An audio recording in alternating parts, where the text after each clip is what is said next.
Eu queria então iniciar a apresentação dessa aula de hoje, dizendo que para mim e para o grupo como um todo é um grande prazer ter a presença de um jovem neurologista bastante promissor, com uma formação muito boa, que veio para somar no nosso estado, tanto em termos de atendimento quanto em termos de produção científica, e a gente só tem a ganhar com isso, porque é preciso renovar. Juntar a experiência dos mais velhos com a energia dos mais novos talvez seja a chave para o sucesso. Queria, como sempre, agradecer ao Neto, o colega José Góes Neto, que é outro neurologista jovem, extremamente talentoso, e já está construindo a sua participação na história da neurologia alagoana, por todo o apoio que ele tem nos dado. O Neto, que é uma pessoa que vai, inclusive, dar uma aula no nosso curso. Então, sem mais delongas, o Rafael foi originário aqui da nossa UFAL.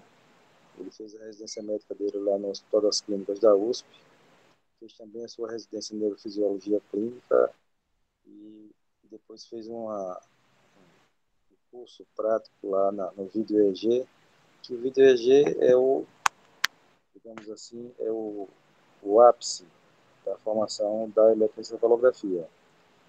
Então, Rafael, a palavra é sua, muito obrigado e estamos todos ansiosos esperando pela sua aula. Bom, eu que agradeço o convite, né? É uma honra participar do grupo do Cérebro, né? Onde tantos professores já apresentaram, né, suas aulas aqui, então é uma honra participar. Agradeço mais uma vez pelo convite. Então, hoje a gente vai falar sobre esses padrões de significado incerto no EEG. Bom, o roteiro da aula, vou contextualizar um pouquinho, né, a importância desse tema, falar as definições dos padrões e mencionar sobre tipos de variantes e tentar trazer exemplos práticos, né, para a gente ilustrar, né, como isso aparece no nosso exame, né, no eletroencefalograma. Eu começo com essa frase, né, bastante polêmica do Dr. Chadwick, que fala que o EEG interectal de rotina é inquestionavelmente responsável por grande sofrimento humano. Eu começo, né, trazendo uma perspectiva meio assustadora, né, do nosso exame, mas eu acredito que, na verdade, é a má interpretação do EEG intelectual que traz esse sofrimento, né, que o Dr. Chadwick quis dizer. Na verdade, quando o médico espera que o eletroencefalograma é que dê o diagnóstico, quando, na verdade, para diagnosticar a epilepsia ou para excluir a epilepsia, né, nossa principal arma é a história clínica. O eletroencefalograma é uma ferramenta auxiliar. Bom, qual é a consequência padrões como sendo epileptiformes? Então, isso pode resultar, como a gente vinha comentando, em um uso desnecessário, né, e seus efeitos colaterais. O paciente pode perder a licença para dirigir. Várias consequências psicológicas de acreditar que tem epilepsia, quando o fato não tem. Uma perda de emprego, por exemplo, e várias outras repercussões sociais por isso. Então, é uma coisa importante de reconhecer um padrão adequado, né?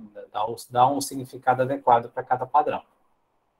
Então, muitas vezes, o médico que recebe o exame, e até mesmo o eletroencefalografista, né, fica em dúvida, né? Será que isso que eu estou vendo é um paroxismo epileptiforme? Será que é um artefato? Ou será que é uma variante de significado incerto? Às vezes não é fácil fazer essa distinção, mas podem ser muito semelhantes. Então, esses padrões, né, é uma forma de a gente agrupar algumas ondas e padrões ritmados que se confundem com a atividade epileptiforme ou ictal. Também são chamados de variantes benignas ou fisiológicas da normalidade, e são consideradas benignas porque elas já foram extensamente registradas em pessoas sem história de patologias neurológicas e sem história de epilepsia. Eles têm uma tendência a predominar na região temporal, como a maior parte das coisas no eletroencefalograma, né? É como se a região temporal fosse né, da epilepsia, do eletroencefalograma, tendendo para a região temporal. elas têm uma maior prevalência na infância, mas pode acontecer em qualquer faixa etária, e a descrição de até 32% de erro de interpretação desses padrões. Então, é uma condição que pode confundir bastante. Então, algumas pistas para distinguir o que é uma variante de significado incerto e o que é um paroxismo epileptiforme. Então, a variante ela tem a tendência a ser monomórfica, então tem uma morfologia relativamente regular, mantida entre uma onda e outra, por exemplo. Já os paroxismos têm uma duração diferente da atividade de base, então eles saltam na atividade de base e tem uma morfologia tipicamente assimétrica. A variante tende a ter uma forma de arco, né? Os paroxismos tendem a ter um transiente seguido de uma onda lenta, e as variantes têm a tendência a não alterar a atividade de base, embora possam ocorrer exceções, quando o paroxismo epileptiforme tipicamente perturba a atividade de base, né? Vai haver uma lentificação ali da atividade de base, tipicamente. Então, eu vou trazer aqui o conceito de evolução, né, eletrográfica. Esse é um registro de uma crise temporal, uma crise eletrográfica, de projeção na cadeia temporal esquerda. E a gente pode ver, voltando aqui um pouquinho, uma atividade delta ritmada. E à medida que o traçado vai passando, a gente percebe que essa atividade delta ela vai aumentando de amplitude, né, ela vai sendo sobreposta, né, por atividade mais rápida, ela fica mais agudizada, e ela também tem um campo que evolui, um campo elétrico evolui, né, ela se dissemina aqui, se difunde aqui para a região parasagital esquerda, a gente vê também um correlato no hemisfério direito, né, na linha média, e à medida que a crise vai passando, a gente vê também uma lentificação. Então, evolução. Diferente dos padrões de significado incerto, né, em que eles são monomórficos. Né, da mesma forma que ele começa, ele termina e logo em seguida a gente vê uma atividade de base dentro do normal. Bom, começando a exemplificar, a gente tem as variantes do ritmo alfa. O ritmo alfa, né, o ritmo dominante posterior, como já foi falado em outras aulas, né, iniciais do eletroencefalograma, ele pode ter algumas variantes. Ele pode ter uma variante mais rápida e uma variante mais lenta, que são, na verdade, harmônicos, né, ou seja, são múltiplos do ritmo dominante posterior. Então, se tem um ritmo dominante posterior, pode ser um harmônico se o ritmo dominante posterior é de 9, pode ser um harmônico de 18, ou um subharmônico de 4,5, de 3, né, um múltiplo ou numa fração da frequência do ritmo dominante posterior. Ele tem a aparência de uma incisura, né? Eu vou mostrar num exemplo. Então, aqui a gente tem um indivíduo em vigília, né? E quando a gente vai verificar o ritmo dominante posterior dele, a gente alcança uma frequência de aproximadamente 17 Hz, tá? Acima da frequência alfa, que é o esperado. Então, a gente está vendo um artefato de fechamento ocular, e o ritmo dominante posterior a 17,5, né? Também não é na frequência alfa, na frequência beta. Quando a gente aproxima um pouquinho para ver essas ondas mais de perto, as ondas que estão mais rápidas, né, na faixa beta, elas parecem como se fosse a divisão das ondas na faixa alfa. Então, aqui é a onda na faixa.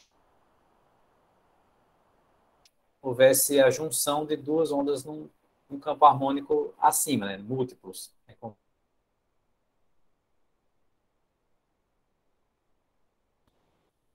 Essa variante também pode ser uma variante mais lenta, né? Aqui, a gente está vendo um ritmo dominante a 3 Hz, né, que poderia ser interpretado como lentificação do ritmo posterior, como uma atividade de base desorganizada.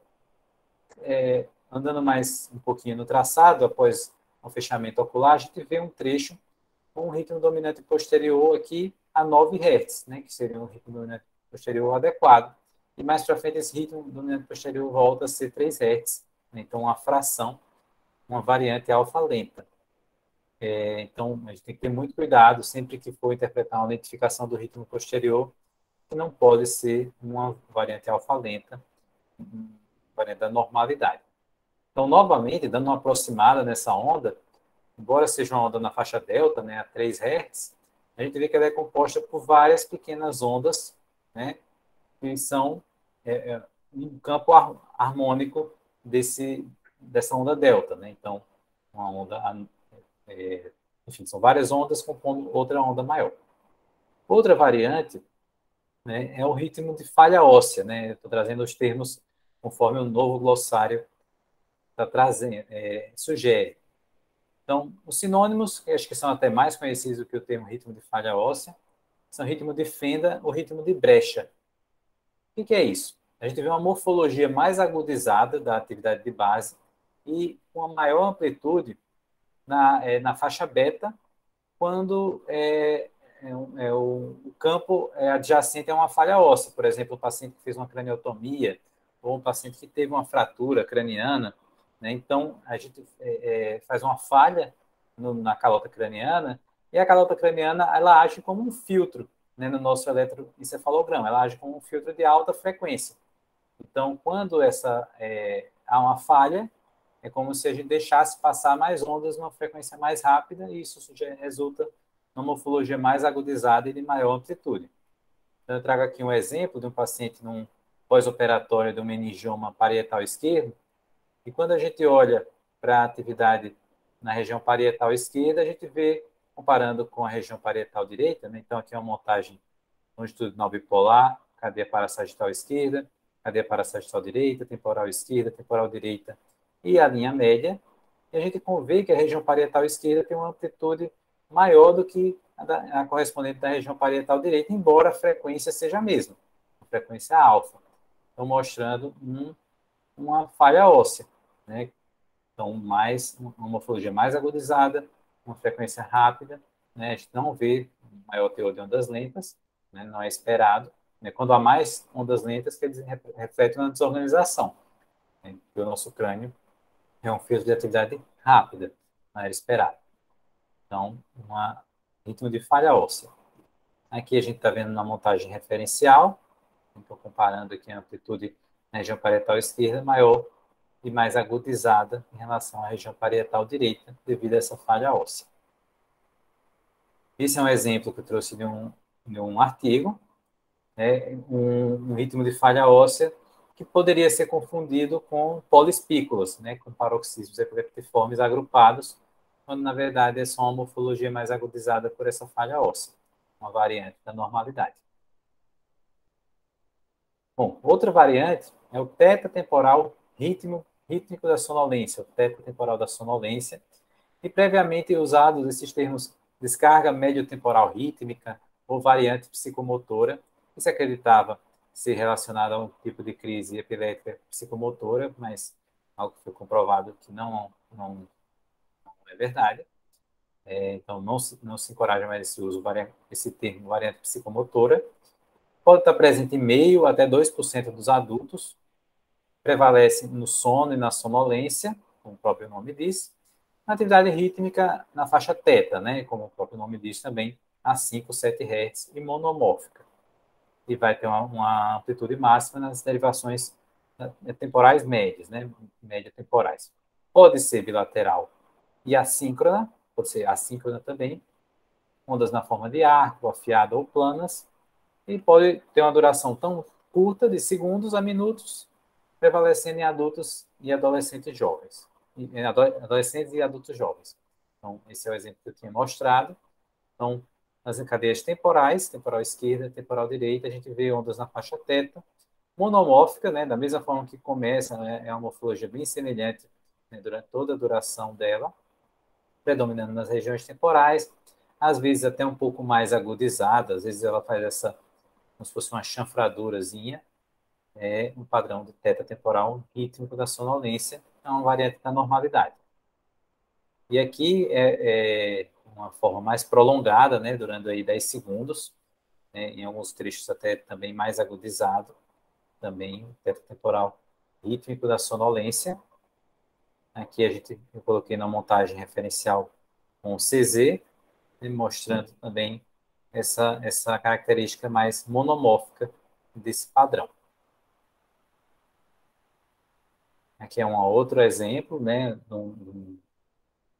uma duração mais curta. Bom, passando para outra variante, a gente tem também um teta chamado de teta frontal da linha média, ou até mais conhecido como o ritmo de Siganek, que foi o autor que publicou em 1961, ou teta fronto central. Acontece na vigília, né, quando o paciente está fazendo uma tarefa mental, na sonolência, e pode acontecer também no sono. Tem essa frequência entre 4 a 7 Hz, e vai ser máximo no eletrodo CZ, na região central mediana.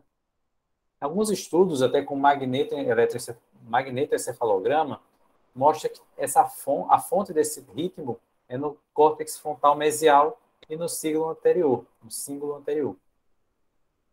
Então, aqui eu trouxe um exemplo de um paciente durante o sono, né, com esse ritmo teta, morfologia agudizada, pode, né, realmente, um examinador que não tem o costume de ver, interpretar por ser mais agudizado, uma morfologia ritmada, né, se não é um padrão epileptiforme, mas, mais uma vez, a questão do monomorfismo, né, a onda é bem semelhante no começo, no final da, da, da ocorrência. Ele aqui numa referência com os eletrodos auriculares, né, reforça, né, a semelhança entre o padrão e que não tem uma evolução eletrográfica, então não é uma crise, é um padrão de variante da normalidade. Esse também é um exemplo de um artigo mostrando também essa onda teta, né, menos agudizada, mas predominando aqui na linha média, no eletrodo CZ, e nas regiões centrais bilateralmente durante a sonolência. Bom, outro padrão, como a gente vinha comentando, né, com o doutor Fernando, é o padrão de Wickett-Spikes. Esse nome Wicket vem desse instrumento aqui, que é uma trave do jogo de cricket, né? Não é muito popular no Brasil, mas essa travezinha também se chama wicket. A gente vai ver que se assemelha muito ao padrão, né, no eletroencefalograma. Também são ondas monofásicas, com negatividade na superfície. Pode acontecer em vigília, sonolência e em sono. Eles costumam ser um pouquinho mais rápidos do que o teta temporal da sonolência, 6 a 11 Hz, e mais agudizado. Também tem uma amplitude nas regiões temporais. Adultos, né, predomina nos adultos. E esse é uma grande, também como a gente vinha comentando, né, acho que acredito que um dos padrões mais confundidos com a atividade epileptiforme. Então, vocês vejam que ele realmente pode gerar uma dúvida, né, revertendo aqui na região temporal anterior, né, pode ser no temporal média também, mas ele vem no meio de um padrão ritmado relativamente monomórfico também, aqui na referência com o eletrodo CZ, mostrando esse caráter monomórfico, ele faz um ritmo que não tem evolução eletrográfica. Então, às vezes ele vem isolado, né, e quando ele vem uma onda mais agudizada, mais isolada, gera dúvida mesmo, muitas vezes. A gente, mesmo quem já viu bastante, às vezes fica com a dúvida se não pode ser um paroxismo epileptiforme. E às vezes o paciente pode ter as duas coisas junto, inclusive, mas dentro do contexto, quando a gente coloca na referência, a gente consegue ver que ele está dentro de um ritmo, né, e ele só mantém o padrão com uma maior amplitude. Aqui, um episódio mais duradouro, né, e sempre nesse ritminho com uma característica mais monomórfica. Esse é o padrão de Wickett-Spikes. Outro padrão que chama muita atenção são as espículas 14,6 Hz. Essas espículas têm uma polaridade positiva, né, que é uma particularidade que nos ajuda a identificar. Previamente eram chamadas de, por esse termo, quitenoides, né, lembra um pente. Normalmente ela tem dois padrões, né, uma variante a 14 e outra a 6, né, como o próprio nome diz. O 14 geralmente não é tão engessado, pode ser entre 13 a 17 Hz, e o 6 pode ocorrer a 5 a 7 Hz, e prevalece no sono leve e na sonolência. Pode ser uni ou bilaterais. Também predomina nas regiões temporais, né, como eu havia falado, a maioria dos padrões tende a predominar nas regiões temporais, mas esses são mais para as regiões temporais posteriores. Pode acontecer na infância e na adolescência, e tem costuma ter a duração mais curta. Eu trouxe aqui esse exemplo, né? Aqui as espículas numa frequência de 14 Hz, predominando até nas regiões temporais posteriores mesmo, mas tendo uma projeção até bem difusa. E quando a gente coloca na referência, por exemplo, com CZ, dá para ver que a polaridade é positiva, né? Então, a parte mais agudizada ela vai ter uma deflexão para baixo e ela se assemelha ao padrão de um pente, né? Lembra um pouquinho, se a gente chegar com boa vontade, um pente. Eu vou mostrar um outro exemplo que fica mais sugestivo. Novamente, as espículas a 14 Hz, em que, olhando rapidamente, às vezes chama um pouco a atenção, será que não é uma atividade epileptiforme, né? Lembrando que a atividade epileptiforme, na grande maioria das vezes, tem uma polaridade negativa. Inclusive, esse paciente tem atividade epileptiforme aqui nas regiões temporais, mas salta aqui na base esse padrão de variante da normalidade a 14 Hz. E quando a gente coloca na referência, a polaridade positiva e esse aspecto de pente. Aqui eu trouxe a versão 6 Hz, né? Então, um pouco mais lenta, mas com a mesma característica. Quando a gente coloca na outro exemplo, né, a 6 Hz, quando a gente coloca na referência, mostrando que a polaridade também é positiva. Esse estudo é bem interessante, né? Eu nunca tinha visto, eu li revisando para essa apresentação. Eles conseguiram registrar num paciente que estava sendo submetido ao estéreo EEG, né, que são os que não têm habituação com isso, um implante de eletrodos profundos, né, através de uma neurocirurgia estereotática para registrar ritmos ictais, né. Então, a gente vê aqui nessa imagem, né, aqui em preto, é o eletrodo implantado na região temporal e esse contato aqui é o contato do hipocampo. Então, eles viram o eletroencefalograma no escalpo e o eletrodo profundo, e eles conseguiram registrar a variante 14 Hz.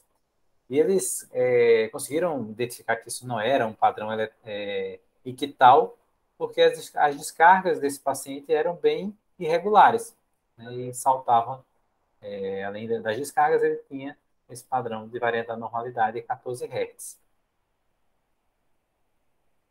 Bom, outro padrão é a espícula onda 6 Hz.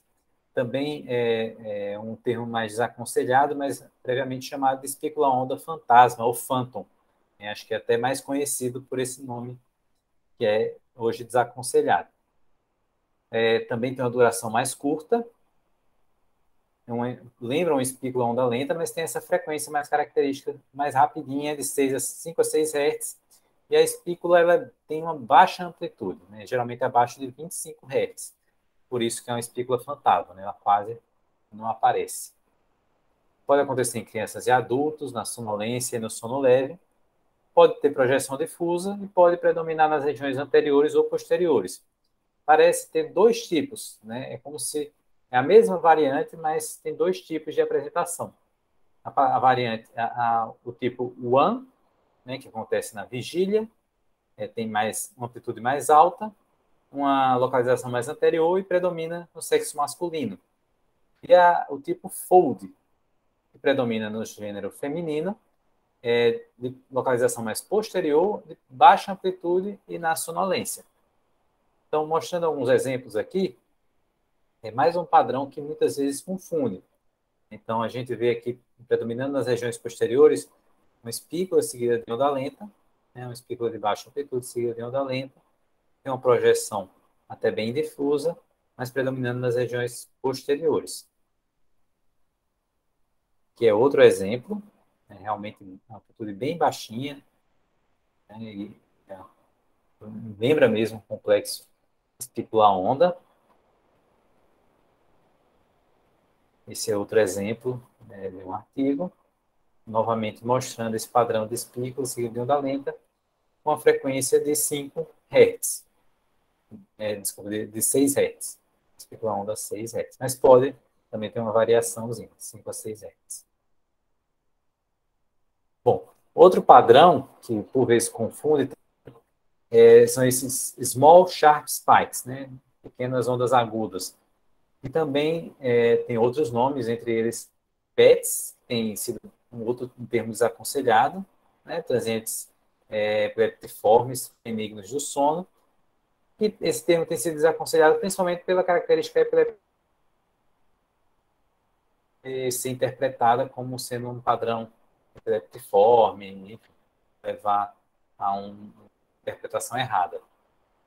São espículos no sono, de curta duração e baixa amplitude, pode ser monofásica ou bifásica. Então, é uma exceção, né? Ela pode ter uma ondinha lenta depois, né? Diferenciando de outras variantes, e que também pode confundir com um padrão ictal. Ictal não, desculpa, epileptiforme.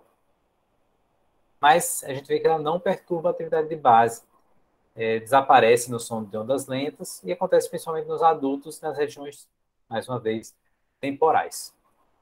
Então, aqui, né, essa projeção na cadeia temporal esquerda, a gente vê uma espiculinha de baixa amplitude, nos eletrodos temporais anteriores, também na sonolência e no sono. Aqui na montagem referencial com CZ, a gente consegue ver que tem realmente é uma onda difásica, né? Ela tem um mais agudizado e seguida de uma ondinha um pouco mais lenta, mas que não muda a atividade de base, né? Basicamente mantém a frequência antes e depois desse transiente. Aqui é um outro exemplo de uma ondinha de baixa amplitude, novamente na montagem referencial com CZ. Bom, esse outro padrão, esse é mais peculiar, né? É o SREDA, é um padrão bem mais raro. Eu não lembro de ter visto um, se vi, não reconheci, é um padrão um pouco mais difícil. Tem algumas características, né? Ele costuma se predominar nos indivíduos mais depois dos 50 anos, na vigília relaxada ou na sonolência, tem uma frequência teta difusa de 4 a 7 Hz e máxima em regiões temporais e parietais. E ele pode ter uma evolução, uma das variantes que pode ter uma evolução dentro do padrão típico dele. Pode ser assimétrico e pode ter uma duração um pouco mais prolongada, de até 1 minuto ou mais. E, como eu falei, pode ter uma evolução eletrográfica sem um correlato clínico.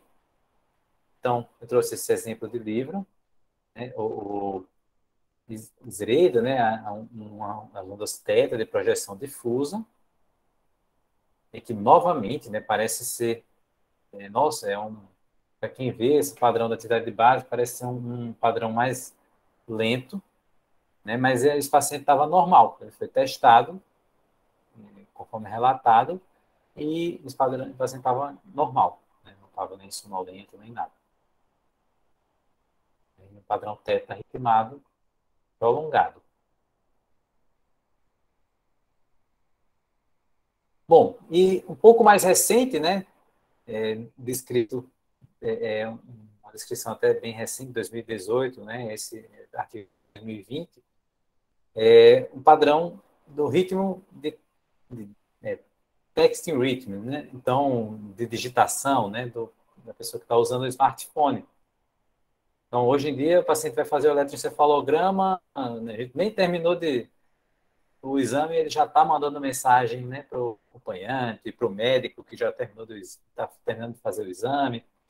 E o que foi notado, né, é que após o paciente começar a digitar no celular, surgiram essas ondas na faixa teta, a 4, 5 Hz de projeção difusa, predominando nas regiões frontocentrais, que poderiam facilmente ser, enfim, uma inadvertida laudada como uma normalidade da atividade de base, ou interpretado como um padrão de sonolência.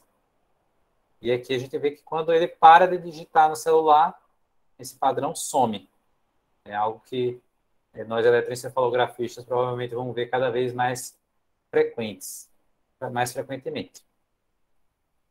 E aí eu trago essa figura para refletir um pouquinho, mencionar no laudo ou não mencionar.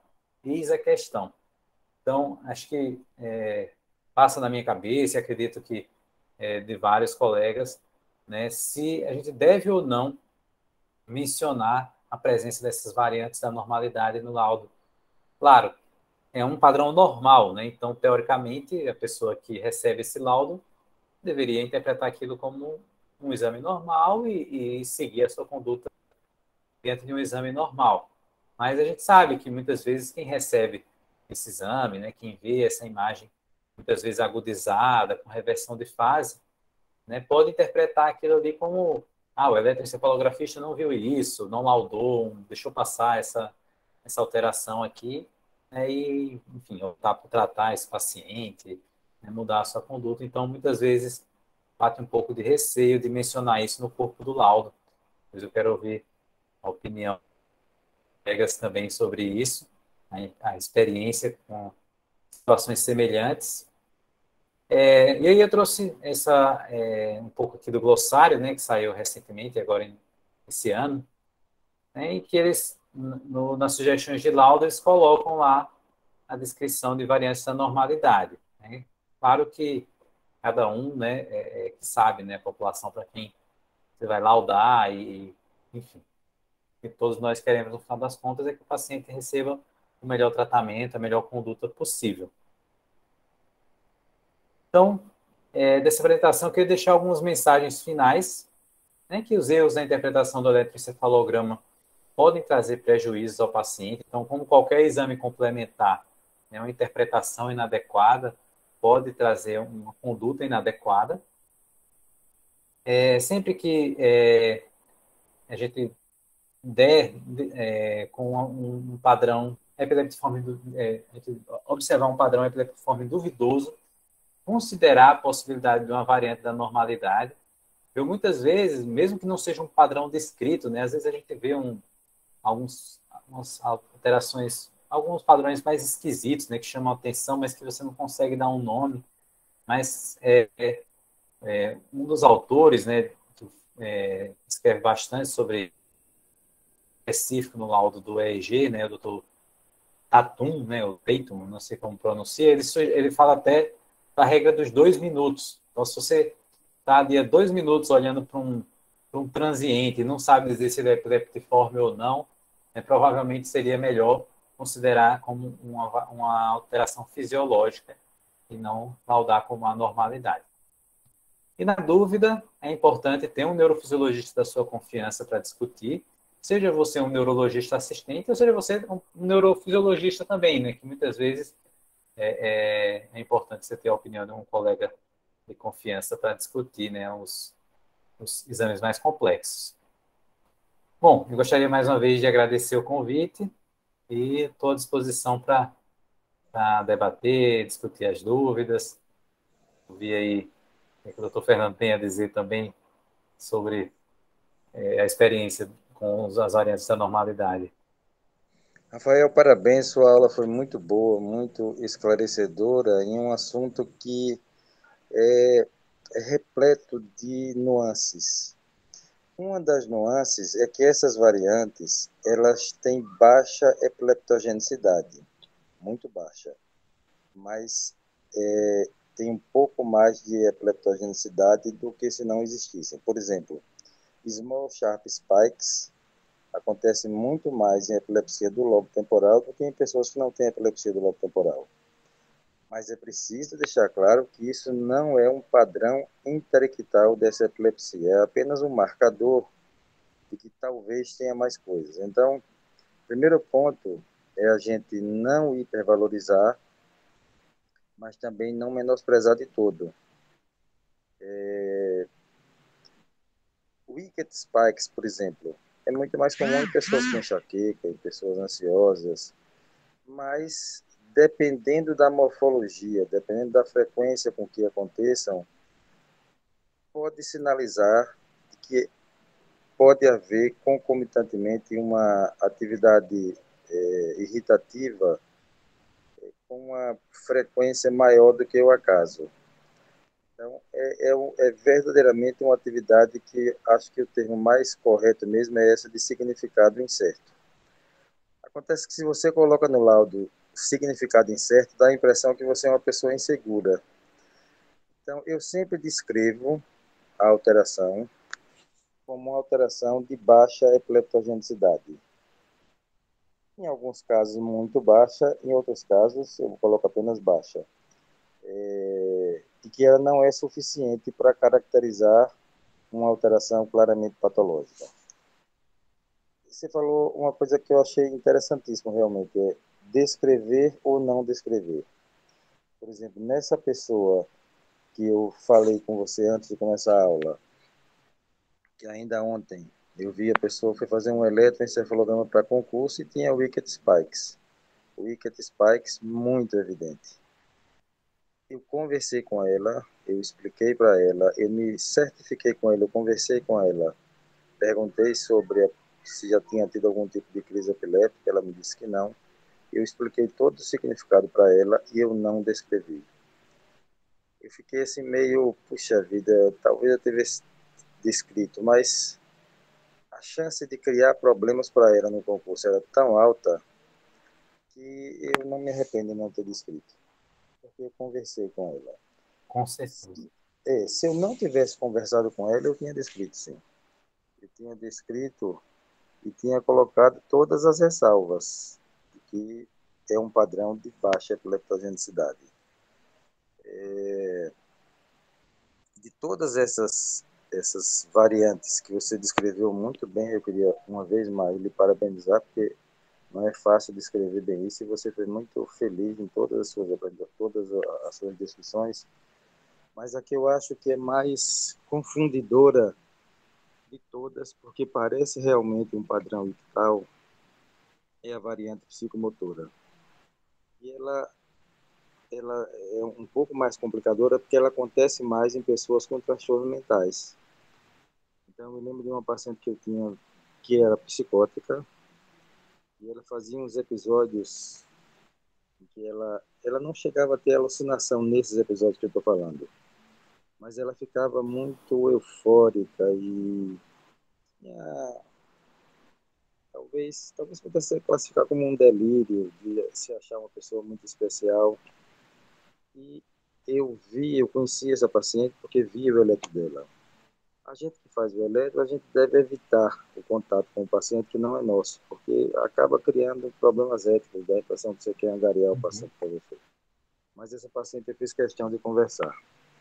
E aí, como o eletro, hoje em dia, todo eletroencefalograma deve ser vídeo EEG, inclusive ambulatorial, eu fui rever o vídeo e tudo e não tinha nada de crise.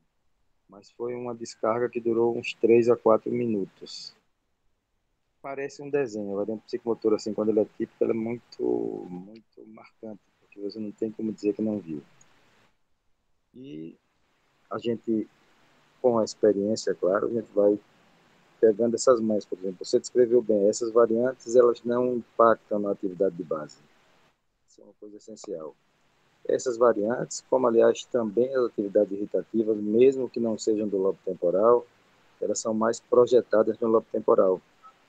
Não sei se por causa do hipocampo, é uma coisa muito curiosa, mas se você vir as falsas localizações, elas predominantemente acontecem no lobo temporal. A pessoa tem uma zona epileptogênica parietal e se propaga para o temporal, por exemplo.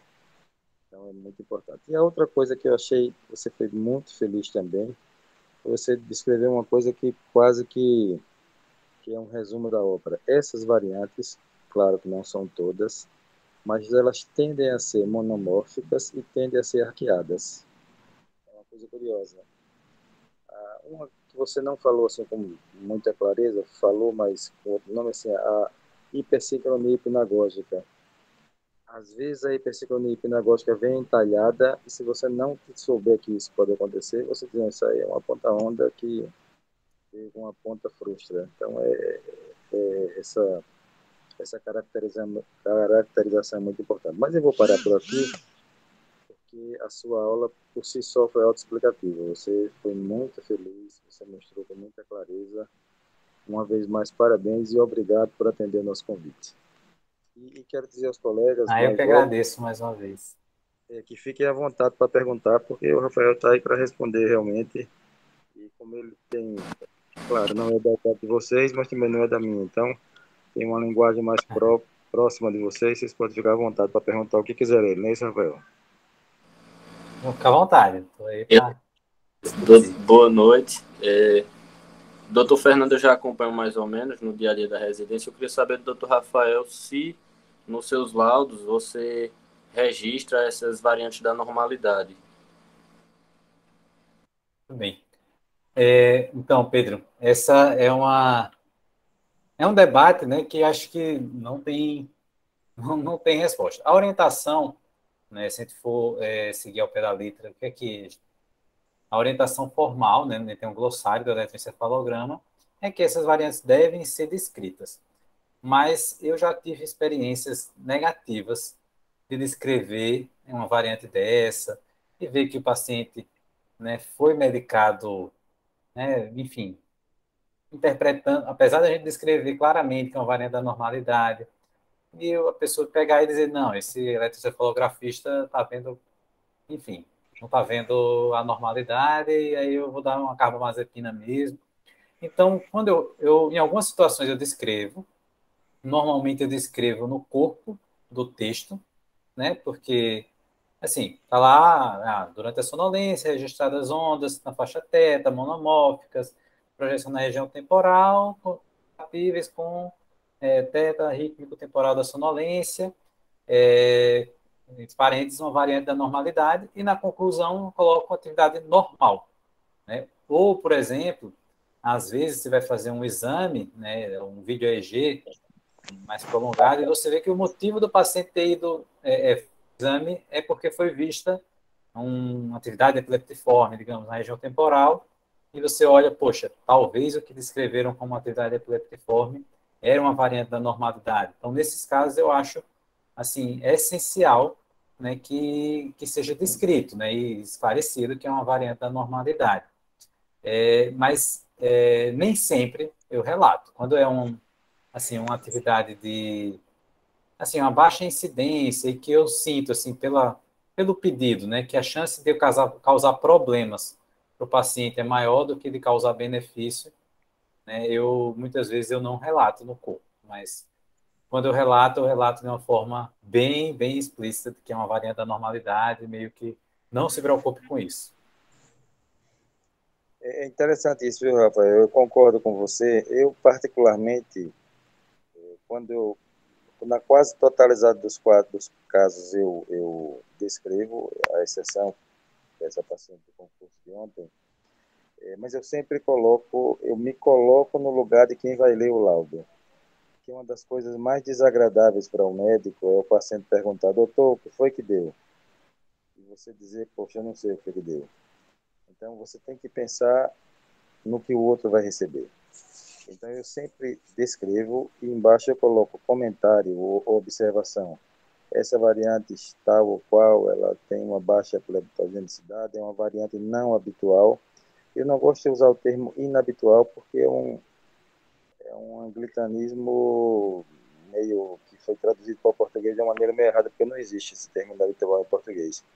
Eu vou ter uma variante não habitual de baixa leptogenicidade, que pode acontecer em diversas situações clínicas, como enxaqueca, etc., mas que não tem um significado epileptogênico. Então, mais ou menos, Rafael, como você descreveu onda lenta posterior, ou onda lenta da juventude, da criança, do adolescente, do adulto jovem também. Eu tive um colega de Recife que disse, rapaz, eu vou deixar de descrever onda lenta posterior porque o pessoal pensa que tem uma lentificação. Aí eu perguntei, como você descreve que isso é normal? Então, onda lenta posterior é normal. Você não pode apenas descrever a onda lenta posterior, você tem que dizer que ela é normal. Então, é mais ou menos por Isso aí. mesmo. É você, sempre que possível, o laudo ser conclusivo. Mesmo que a conclusão seja uma atividade não habitual.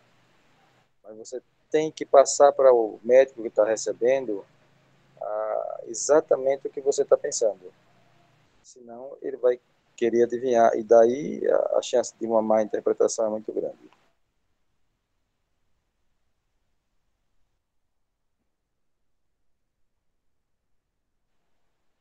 Outros colegas aí, residentes, pode ficar à vontade, rapaz. O Rafael está aí para responder mesmo. Rafael, é só um comentário, não é nenhuma dúvida, mas achei interessante esse artigo que você colocou aí do celular e algumas alterações no eletroencefalograma. Depois, se puder, passa para a gente dar uma olhada nesse artigo. Achei interessantíssimo. Você podia postar no grupo do cérebro, Rafael. Eu mando sim. Deixa eu anotar aqui, porque eu já, terminando aqui, eu já mando. Foi da Neurology, recente, assim, eu não conhecia, vi Eu, particularmente, também nem na conhecia. ocasião. Para saber se isso é uma atividade reflexa visual, porque Uhum. é muito curioso ser um artefato dele batendo na tela, né? Fiquei agora curioso, realmente. Se bem que parece que é meio que generalizado, né? Pelo que você falou. Isso, predomina nas regiões frontocentrais, mas tem uma ampla Uhum. difusão e é monomórfico também, né? É uma coisa Uhum. meio ali, 5 Hz. Eu Uhum. acredito que nem acho que não seria um artefato da digitação, assim, né? Porque eu acho que não seria tão monomórfico, né? Uhum. De Mas repente é é bem interessante, assim, realmente. uma atividade fotossensível, reflexo aí, né? Pode ser, E isso verdade. mas e assim, eu realmente não era o objetivo antes, né? Mas eu trouxe essa porque eu achei realmente bem interessante, né? Então você coloca lá no grupo, não esqueça não. Tá, joia. Já anotei aqui, terminando eu já envio. Beleza. Essa observação do Neto foi bem pertinente, Neto. Eu não tinha me atido a isso, mas foi bem observado. Alguém mais tem alguma outra observação, comentário, pergunta, enfim? Doutor Rafael, boa noite. Opa! O senhor falou que tem quando vê ficar assim, mais assim, 2 minutos pensando numa alteração, talvez pudesse ser uma variante da normalidade, não é isso? Mas talvez algumas pudessem ainda não ter sido descritas, não ter sido padronizadas na literatura. E aí, nesse caso, como é que você descreveria no laudo, assim, mais ou menos? Na verdade, assim, essa regra dos 2 minutos, né, não é minha. O Dr. Tatum, né, ele escreve bastante. Eu achei até curioso, né, porque tem num dos artigos dele de revisão sobre, enfim, alterações, achados que chamam a atenção, mas que são normais no eletroencefalograma, ele usa essa regra, né, que se ele fica ali olhando 2 minutos para um padrão e ele não consegue bater o martelo, né, que é epileptiforme, então quer dizer que ele prefere não, não laudar, né, ou considerar como uma variante fisiológica, já que o nosso objetivo no eletroencefalograma é ser totalmente específico, né? Então, se você acha que pode ser uma variante, né, é melhor não laudar do que você ter a chance de laudar uma variante como paroxismo epileptiforme, né? Eu penso semelhante também. Eu vou dizer que às vezes você olha assim um padrão a gente tem critérios, né? Eu acredito que a apresentação, se não já foi falado, né? A gente tem critérios para uma atividade epileptiforme, né? Tem um campo, uma assimétrica, uma onda lenta, né? Então, quando não preenche isso, e às vezes você vê um padrão que, não é uma variante, né, das descritas, né? Não é um teta temporal da sonolência, não é um wicked spikes, né? Não é um espícula onda 6 Hz, né? Mas, poxa, tem até uma carinha de variante, assim. Né? O que, na verdade, a gente faz assim, não consigo dizer que isso é uma anormalidade da atividade de base. Então, tem alguns transientes, né? Alguns potenciais que a gente não consegue dizer que é uma anormalidade. Então, se não tem outras coisas no traçado para descrever como anormal, eu considero um padrão dentro da normalidade. Né? Mas, assim, é um somatório, né? A gente não avalia isso de forma isolada. Tem uma coisa esquisita, mas eu estou vendo que é um paciente com uma atividade de base de vigília boa, com ritmo posterior bem caracterizado, né? Que no sono está cheio de elementos fisiológicos, tem a dor do vértex, tem complexo K, tem uso do sono, né? Incidência habitual, né? Então, você faz uma composição ali de que essa base é normal, né? Eu estou vendo uma coisa esquisita aqui, que não fecha para nenhum paroxismo epileptiforme, mas que deve talvez ser uma forma, um padrão normal, né? Enfim. Porque quando a gente estuda, por exemplo, sonolência, né? Eu tô Fernando, sabe? O Neto que também fazem, eles sabem, né? Que é um mundo, né? De padrões de sonolência são inúmeros, né? Embora a gente estude, assim, no livro-texto tem os mais clássicos, mas são muitos padrões de sonolência, né? Cada paciente, o padrão de sonolência dele é diferente. E tem muitas coisas que deixam em dúvida, né? Como, por exemplo, a hiperciclonia hipnagógica, hipnopômpica, que muitas vezes tem mesmo umas espículas ali e que, se você olhar muito rápido, você pode sim maldar como padrão epileptiforme. Então, às vezes, tem umas coisinhas esquisitas assim no eletrocefalograma, ele não consegue dar um nome, né? E que você, enfim, usa o resto do exame para fazer a sua interpretação. Eu, particularmente, quando eu tenho uma situação como essa, mais uma vez, eu sempre me coloco no lugar de quem vai ver o exame. Então, quando eu não consigo estabelecer mesmo é uma coisa irritativa ou não é, eu descrevo como uma alteração frustra. Eu me lembro que uma vez eu descrevi assim, atividade irritativa frustra, sei lá se foi temporal ou frontal. E aí o colega ligou para mim, foi curioso que ele disse, rapaz, mas o que é frustra? Pô, frustra é que não está bem caracterizado, não tem. Então, assim, ele na verdade ele entendeu. O que ele queria perguntar a mim não era o que era frustra, é o que é que significava frustra no contexto das atividades potencialmente epileptogênicas. E aí eu disse, isso quer dizer que eu não tenho certeza. Quer dizer que, apesar de ter uma experiência já razoável com isso, nesse momento eu vi uma atividade que me deixou em dúvida permanente. Eu vi mais de 2 minutos, bem mais, e eu não cheguei a concluir, mas pelo menos eu passei para o colega a minha dúvida. Isso também é importante, porque o objetivo do laudo é ser o mais claro possível do que você está pensando. E eu vou te dizer, a gente tem que lembrar que o paciente, quando vai receber o exame, a primeira pergunta que ele faz ao médico é o que foi que deu. O doutor deu alguma coisa? Aí depois, não, porque deu uma manchinha, deu não sei o que, essas coisas que são os termos que não ajudam muito. Então, eu adotei essa palavra que não fui eu quem criou. Eu aprendi eletroencefalografia com o Gilson, que aprendeu com o Gastor. E ele dizia que o Gastor descrevia muito assim, como uma atividade frustra. Acho que é uma saída boa para não deixar passar de vez, mas também não hipervalorizar. Mas é claro que para você ter isso, você tem que ter uma experiência razoável, né? Você não pode já de cara dizer isso, né? E o Rafael disse uma coisa interessante. Na dúvida, eu faço isso demais. Eu discuto com outros colegas. Hoje em dia, com o eletro digital, você dá um print lá no traçado e manda para outros colegas e canso de fazer isso. Não é vergonha nenhuma. Sim, tem uns casos que a gente é difícil bater o martelo sozinho, né? Que eu vi a opinião de um outro colega. Tem na aula do Dr. Calderaro, né, que ele falou sobre potencial de core, que ele fez a campanha lá do Adote um Neuroradiologista, né? Acho que a pessoa tem que adotar também um neurofisiologista, né? Alguém que você possa ali, né? Enfim, trazer É isso. o melhor para o seu paciente, né? Você possa discutir, enfim, chegar na melhor conclusão possível. É exatamente isso. Eu até estou vendo um caso agora que eu estou discutindo com o Calderaro também.